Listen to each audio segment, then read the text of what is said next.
হ্যাঁ, বাধ্য হয়ে আসছি। আমি আপনাকে কত ফোন দিয়েছি, আপনাকে কোথাও পাচ্ছি না। ঝামেলা ছিল মানে ভালো আছেন আপনি? আমি ভালো নাই। আমার সামনের উইকে আমার বিয়ে ঠিক হয়ে গেছে। আপনি প্লিজ আমার এই বিয়েটা ভেঙে দেন, প্লিজ প্লিজ, যেভাবে হোক আমার এই বিয়েটা ভেঙে দেন।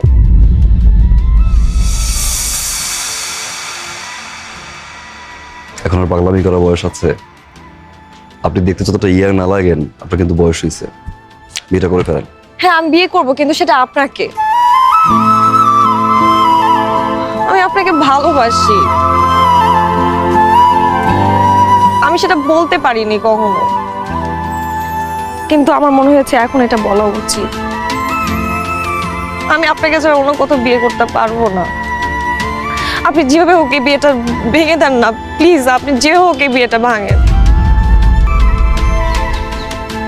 সম্ভব না। সম্ভব না মানে? আমি জানি আপনি আমাকে ভালোবাসেন। ভালোবাসা হচ্ছে এক ধরনের ফ্যান্টাসি, আর এই ফ্যান্টাসি মাঝে মাঝে রিয়েলিটির কাছে হেরে যায়। আমার রিয়েলিটি হচ্ছে আমার মা, আমার বাবা, আমাদের সংসার।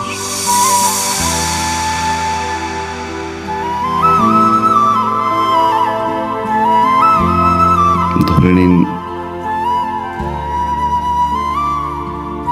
আমার ফ্যান্টাসিও আমার রিয়েলিটির কাছে হেরে গেল। আমি আসলে এই মুহূর্তে বাবা, মা, সংসার এর বাইরে কিছু ভাবতে যাচ্ছি না। আই সরি, আপনি বিয়েটা করে ফেলেন। আমি আপনাকে ভালোবাসি। আমি আপনাকে ছাড়া বাঁচবো না। পৃথিবীর সব প্রেমিকারাই বিয়ের আগে ঠিক এই কথাটাই বলে তার প্রেমিককে, কিন্তু বিয়ের পরে তারাই আগে ভুলে যায়। নতুন মানুষ, নতুন সংসার, নতুন স্বপ্নের ঘরে সবকিছু ভুলে যায়।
কেমন আছেন? ভালো। আপনি? ভালো।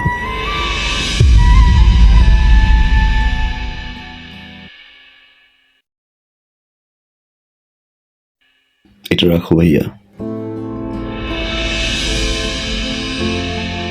এটা কি? 1.5 লাখ টাকা। 1.5 লাখ টাকা? কেন? ওই যে তোমাকে না বলে নিয়েছিলাম। এটা লাগবে না।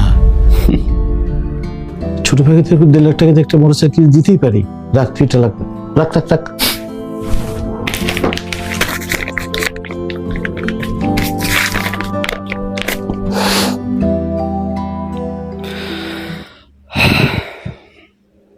থ্যাংক ইউ ভাইয়া,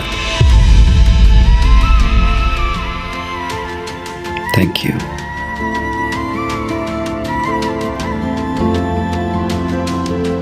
তোমার কাছে এটা 1.5 লাখ টাকা হতে পারে,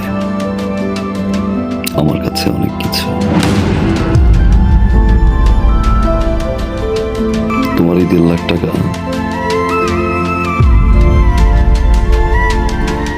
আমার এই জীবনের মোড় ঘুরিয়ে দিয়েছে ভাইয়া।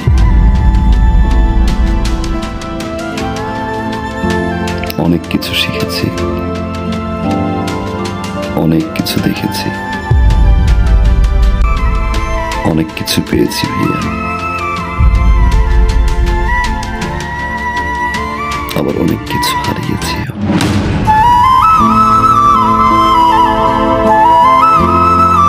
এতদিন পরে এসে আমার মনে হলো এই টাকাটা তোমাকে ফেরত দেওয়া উচিত,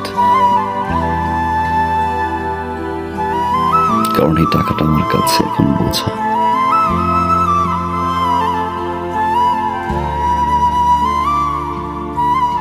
রাখো ভাইয়া, বাবা মায়ের জন্য দোয়া করবা। আসি ভাবি। বসবি না, কিছু খাবি?